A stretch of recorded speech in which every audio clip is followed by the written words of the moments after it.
Hello, my friend. Welcome back to Mulenge Speaks series. John Kapapia, your host, and today we are continuing our discussion about Mulenge and the reason why the Banyarwanda are clinging to the concept of Mulenge, why they are clinging on this Congolese origin status. Why do they want at all cost the land in South Kivu, and why they want to be recognized as people from Mulenge when in reality they are Banyarwanda? So last time we we left on the quotation from the book of Priya Saibel. So I'm going to repeat that quotation again. The quotation is, the Banyarwanda were granted land in the Congo Free State from the Belgians, who did not see them as foreign natives, since Rwanda was also a Belgian colony. So we say that we're going to continue in this discussion in the next clip, and so that's what we are doing today. So we hope that will give us enough time to explain this quotation, this particular quotation. But before we do that, we would like to have a small tradition, a small class of history, because there's something going on and we have to know what's going on, and then also know the history of the region before we can really understand what the Banyarwanda are looking at, why they are claiming a right, a customary right that does not belong to them, and to which they really have nothing in common. And so let us go to the subject. So before we discuss this quotation, let's do some history here.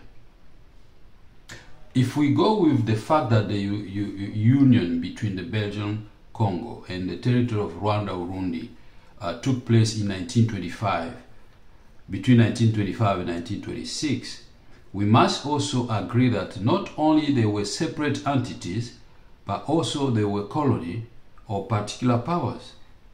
And from the history books, the world knows, as you and me, we know that King Leopold II of Belgium acquired a large property land in Central Africa and named it the Congo Free State, which, by the way, the whole community, the whole international community or Western power recognized it, and at the Berlin Conference in 1885.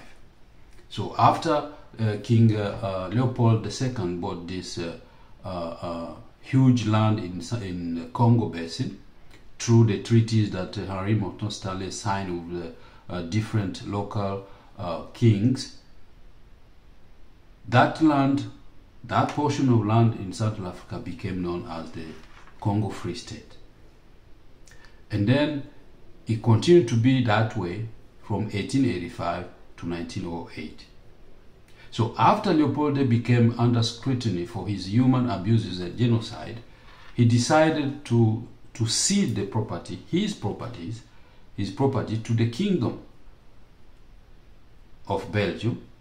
And then in 1908, that property, that Congo Free State, became the Belgian Congo that we know or we study. Yet, as colony, their respective king were monarch. The same way the kings on the other side of the Lake Kivu and the Ruzizi River were also monarch, namely here the king of Rwanda and the king of Burundi.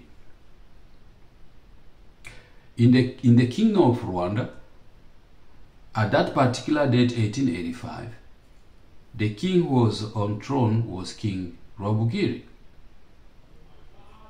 And in the kingdom of Rwanda, at that particular date of the Berlin Conference in 1885, the king was Mwezi IV Gisabo.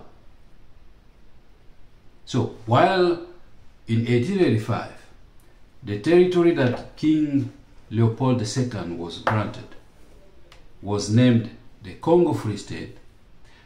On the other side of the river and Lake Kivu, on the east side of the river and Ruzizi River and Lake Kivu, there were two kingdoms.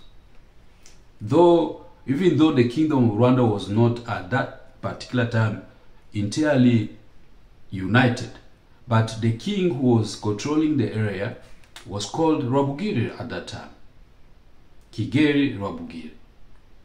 And then in the south of Rwanda, there was another king, or another kingdom, and the king who was on throne at that time was called Gisabo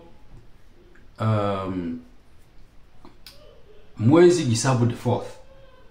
So we have two kingdoms, independent kingdoms, on the east of Lake Kivu, Ruzizi River and Lake Tanganyika, and on the west side of the Lake Kivu, Ruzizi River and Lake Tanganyika, we have a free state, a land that is bought through treaties with local kingdoms and kings, and is renamed Congo Free State, and it belongs to one particular individual, the King of Belgium, Leopold II. So between 1885 and 1908, what is happening to Rwanda and Burundi? In 1887 to 1915, the German entered and colonized the kingdom of Rwanda and Burundi. But they let the particular kings of those two kingdoms, rule their kingdom as they wish under the direct rule and the right to rule. In other words, when between 1885 and 1908, the territory west of the Lake Kivu and the Ruzizi River and the Lake Tanganyika is under the control of one man, King Leopold, Leopold II of Belgium, while the two kingdoms of Rwanda and Burundi on the east of the same boundary are colony of the German Empire. So between 1885 to 1908, on one side we have the Free State, Free Congo State, or the Congo Free State, that is ruled by one person, one individual, not a country, one person. But on the other side, we have the Kingdom of Rwanda and the Kingdom of Burundi that is ruled or controlled, is controlled by a country, which is the German or Germany. So Kingdom of Rwanda and Burundi are now a colony of the German, but on this side, different kingdoms are bought or are controlled by one person, and they are all called the Congo Free State. That's the first class that we need to know or learn. Between 1908 and 1914, the Congo Free State is now a Belgium Congo. So we move from 1885 to 1908. The Congo Free State is transferred from one individual to the entire country, which is the Kingdom of Belgium. And now between 1908 to 1914, that Congo Free State is now Belgium Congo. But one event that is happening at this particular time, during this time, is the World War I. During this World War I, the Kingdom of Rwanda and Burundi have no change. They're still under the colony, they're still colony of the German. But while they are fighting, while the international power are fighting, or the world is fighting, the Belgium are very mad, and they attack the colony of the German. They attack the territory now that is fusion, and now it become territory of Rwanda, Burundi. They attack it, but they attack it only in 1916. So we have 1908 to 1914. World War I is taking place. In 1916, the Belgian troops attack and conquer the territory of Rwanda, Burundi. In 1919, the international community decide that enough with the bloodshed. We are no longer allowing any other power to take control of any other country, especially those that taken from the defeated power, which is here the Ottoman Empire and the German Empire. So they decide that all those territories that they were controlled by the Ottoman Empire and the Imperial German, they decide that all those territories, they're going to be supervised by the League of Nations, which we know today is the United Nations. So that is in 1999. In 1922, a resolution at the United Nations is approved to grant officially now that this territory that they're gonna be, that have been taken from the German and the Ottoman Empire are now going to be divided and transferred to other countries. And so they divide them in three categories. Mandate or class A mandate, class B mandate, and class C mandate. If I push back a little bit, in 1908 to 1904 and 1914, the territory of Rwanda-Urundi, they're still colony of the German, but at the same time they are also joined to Tanzania, and all three become part of the German East Africa. Though they remain independent, but they are also colony of the German.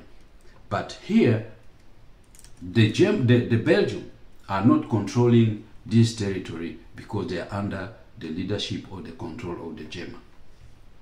So now we jump back to the 1922, where now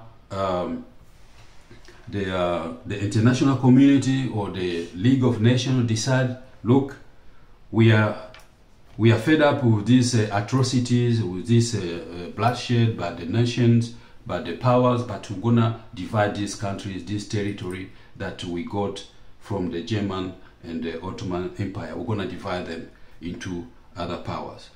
And so they decide to place the territory belonging to Imperial Germany and the Ottoman Empire under the international administration. This international administration is mandated to different colonial powers and supervised by the League of Nations. Put in other way, the defeated Germany and the Ottoman Empire surrenders that colony, and they become now the properties of the international community under the supervision of the League of Nations. Because if each of the territory are have specific needs, they divide these needs in three categories. Those who are already advanced, are ready to be independent, they put them in class A mandate. Those who are still have a long way, a distant time toward independence, meaning they are unable to function as independent state, they put them in a class B mandate. The territory of Rwanda-Urundi fell in this category, and it was mandated to the Belgian administration. And class C mandate was for those territories who showed no prospect at all of self-government. So that's in 1999. In 1922, a resolution was passed at the UN to grant officially the mandate territory to different powers. Yet it was on August 31st, 1923, that the Belgian Parliament approved the resolution that was taken in New York at the United Nations, and a couple years later, between 1925 to 1926, Belgium united the Belgian Congo to the Rwanda-Urundi. So if we follow the steps from which the Belgium jumped from Belgium Congo to take care of the Rwanda, or to get involved in the affair of Rwanda-Urundi, we have to understand that between 1885 to 1908, the land is controlled by one person, but on the other side, the Rwanda-Urundi are under the power of the German. Between 1908 to 1914, the First World War is underway.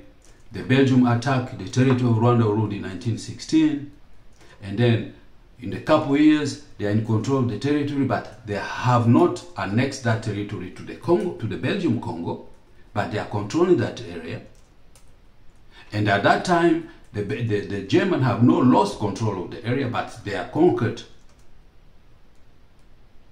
And then in 1999, the international community says, no, we have to take care of this territory that are taken from the defeated enemies, which are the German and the Ottoman Empire. And then 3 years later, in 22, the international community or the League of Nations meet in New York, and they decide that, look, we're going to divide this country depending on their need, on their political needs, and then give them to other countries to administer them under our supervision.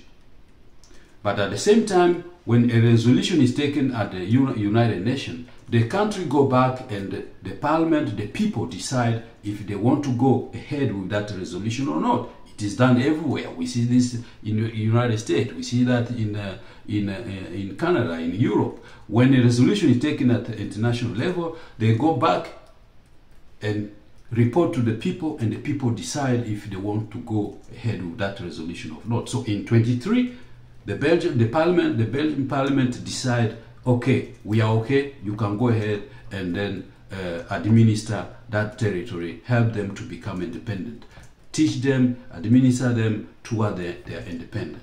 That was in 1923. A couple years later, between 1925 and 1926, now the Belgium decide to unite. But we're gonna discuss, we're gonna explain what that union means. It does not mean that it was a political union, but it was an administrative union. We will explain that later. Let us continue.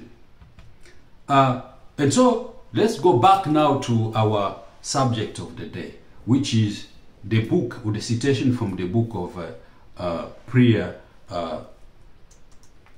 Seibel.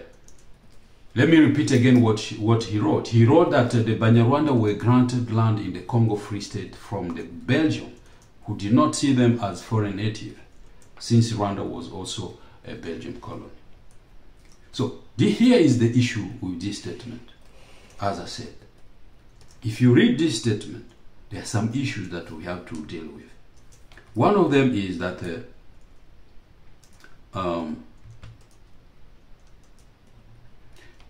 the Congo Free State existed between 1885 to 1908, was not a colony yet.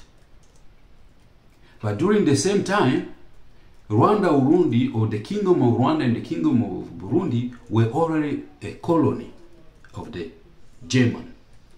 But the Congo Free State was not a colony, was an individual property that belonged to one person, the King Leopold II. Second, the Banyarwanda were subject of the King of Rwanda during the same period. Even though, remember, the Germans were ruling, were administrating or politically administrating the Kingdom of Rwanda and Burundi under the indirect rule. That means they let the king rule their country like the owner, but they were supervising them. But they know that they belong to the German, but they let the king control they rule their kingdom as nothing happened. So, in the same period, while Leopold II was taking care of killing people or taking the mineral and managing that territory, the Congo Free State, at his will, on the other side, the people in the kingdom belonged, they were a colony of the German. Number 3, the land that King Leopold II had obtained through treaties was composed of independent polities or kingdoms. Unless the Banyarwanda residing in the Congo Free State were member of one of the kingdoms that are now part of the treaties, they cannot be given any land in the Congo Free State. If we go with the fact that these kingdoms that are independent kingdoms, now they are part of one territory, the Congo Free State, They are independent kingdoms. They have different nationality. They are different tribe. They are different people. They have different tradition and customary law and rights. But they are all united to form one territory, which is different from what is happening on the other side of the river in the Lake Kivu, in Rwanda and Burundi. Unless, if we consider this situation, unless the Banyarwanda that are in this area, in this Congo Free State, are in one area and they form one kingdom, but it was impossible for them to receive a land or even to be given a land by the Belgium, because the Belgium here, they are not controlling the property. It is one person who is controlling the property, and the property is ruled by royal decrees. So the king ruled from Belgium. He rules the land that is in the Congo Basin, but the German are ruling on the other side in the territory of Rwanda, Burundi. So what I'm saying, that unless the Banyarwanda that are living in the Congo Free State are part of the kingdoms that now formed the Congo Free State, they could not receive land from the German, because they were subject of the kings of Rwanda and Burundi.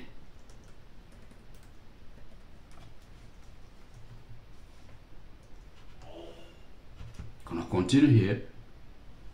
Number 4.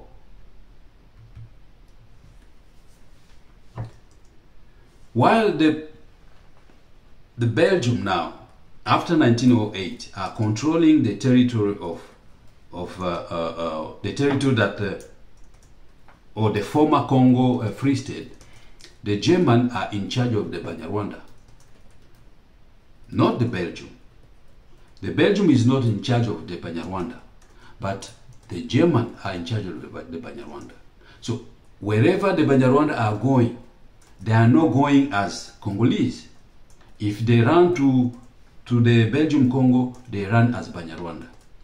They are subject of the German, they are subject of the King of Rwanda. So the German have the right to pursue them in the Belgium Congo, and the King of Rwanda, who is Musinga here, has also the right to pursue them in the Belgium Congo. If we must think that the Belgium enjoyed the status of colonial power, it must be between 1916 and 1919, because here the Germans are still the masters of the German East Africa territory. And when the Belgium attacked and conquered the territory of Rwanda-Burundi in 1916, the international community said it was enough. No more bloodshed, no more wretchedness. No one else will take the lost territory but the League of Nations. And so the League of Nations become owner of those territories that are taken from the defeated powers. That's the reason why the mandate status were created. And if you search the mandate status, you read something like this. The League of Nations mandate system was defined as a legal status for certain territory transferred from the control of one country to another following World War I, or the legal instrument that contained the internationally agreed upon terms for administering the territory on behalf of the League. I'm going to repeat that definition of the League of Nations mandate system.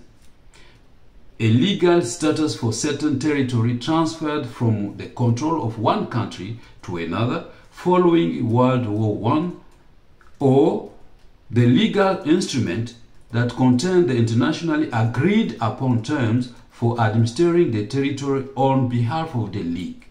That means from 1919 to 1962, when after the Belgium attacked and conquered the territory of Rwanda in 1916, they stayed there the Belgian troop stayed in the Rwanda-Urundi for 2 years, and then in 1999 the League of Nations take control of those territories and decide to administer them, to supervise them, to the time when the territory of Rwanda and Burundi became independent in 1962. The League of Nations decided that they're gonna transfer those territory to other powers to administer them on behalf.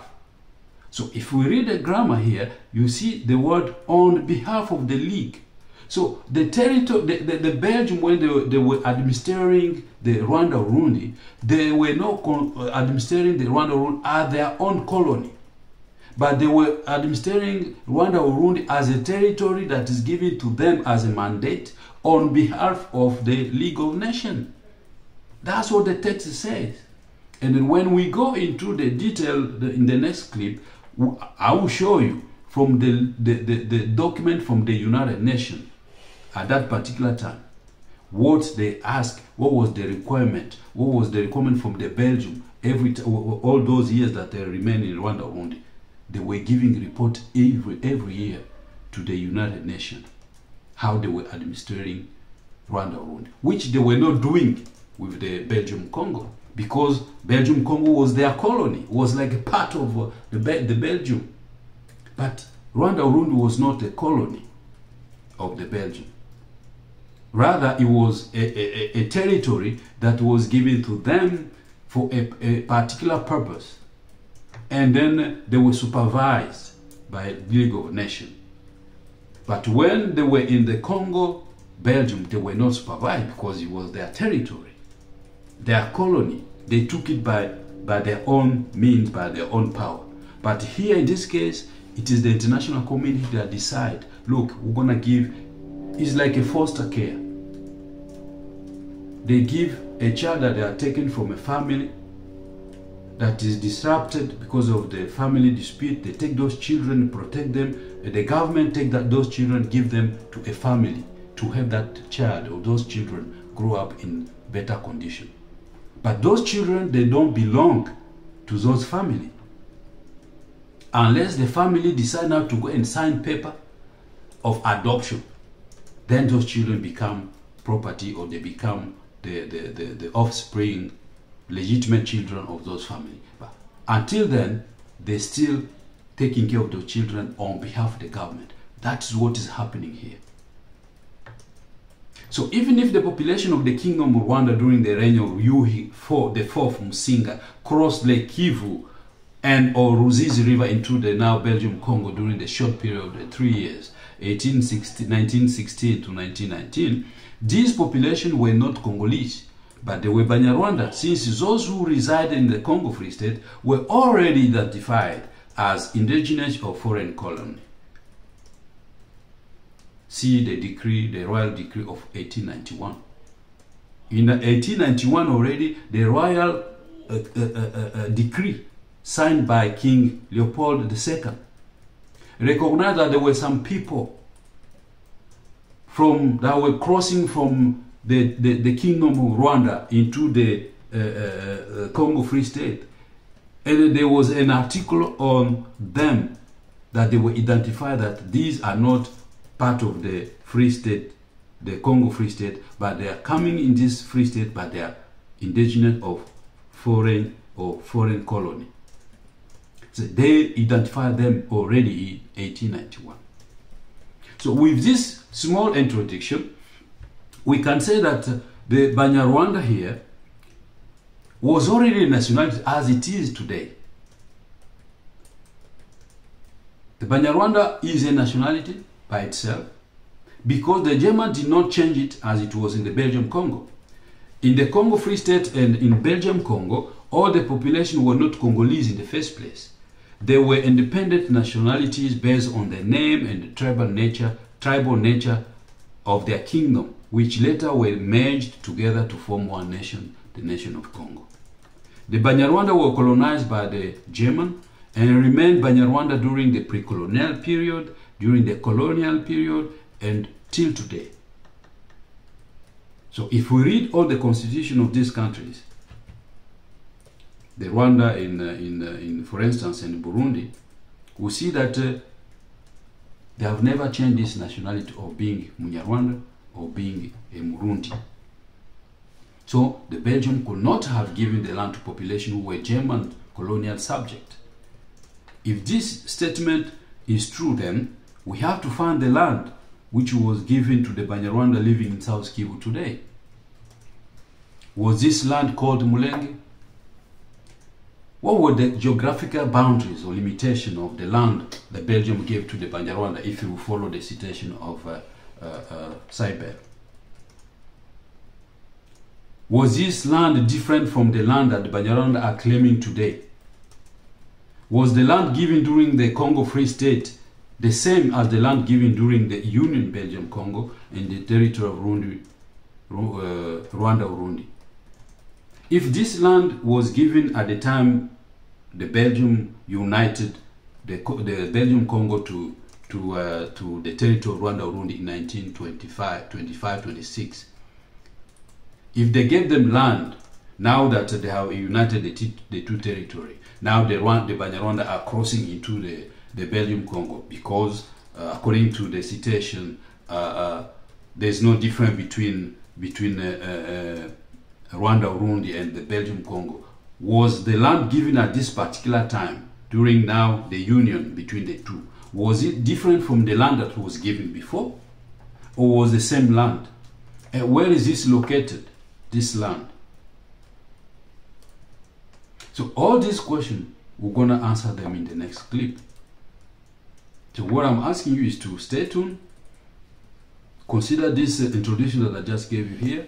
I responded to at least to 2 questions from the citation from the book or the thesis of Seibert. And then now we're going to enter into detail in the next clip to see what was the mandate. What did the mandate say? What was that requirement that the League of Nations imposed on the powers that were taking control or were administering those territories? Remember, there were 3 mandate classes: the Class A, Class B, and Class C. And Class B was the class that defined those territories that were taken from the defeated enemy, the German and the Ottoman Empire, as unable to function independently. So they need some help. But the Belgium did not take it, or did not take that territory as their own, because they were supervised by the League of Nations, which is today the United Nations. So thank you for listening. So stay tuned. We'll continue in the next clip. We're going to define now the union, and we'll read the document of the United Nations to show that the Banyarwanda that came into the Congo Free State remained there into the Belgium Congo, into the Congo after the independence to today. They were not indigenous population. They were Banyarwanda. They remain Banyarwanda to this day. They may come to in a European country claiming to be from Mulenge, but they are Banyarwanda. They are Banyarwanda, which is a tribe. Mulenge is not a tribe. So we continue to debunk their lies. We continue to expose the lies that they are spreading around into the classroom, into the church pulpit, to show them that they are from Mulenge. And now this Mulenge have become from village to a country. Very soon it become a continent, because that's their plan. They want to continue this claim of having access to land so that they can define their originality. But the text, document, they are not lying. And the power that met in those years in New York in 1919, in 1923, 1945, they did not lie. The documents are there, and that's what we're going to read next time. It shows you what they meant, and if the Banyarwanda were Congolese by the time they united the Belgium Congo to the territory of Rwanda-Urundi. So thank you again for watching. Don't forget to read the description. This is clip number 17, and then share if you can to other people so that we can spread this good news of Mulenge Speaks. Thank you. Bye-bye.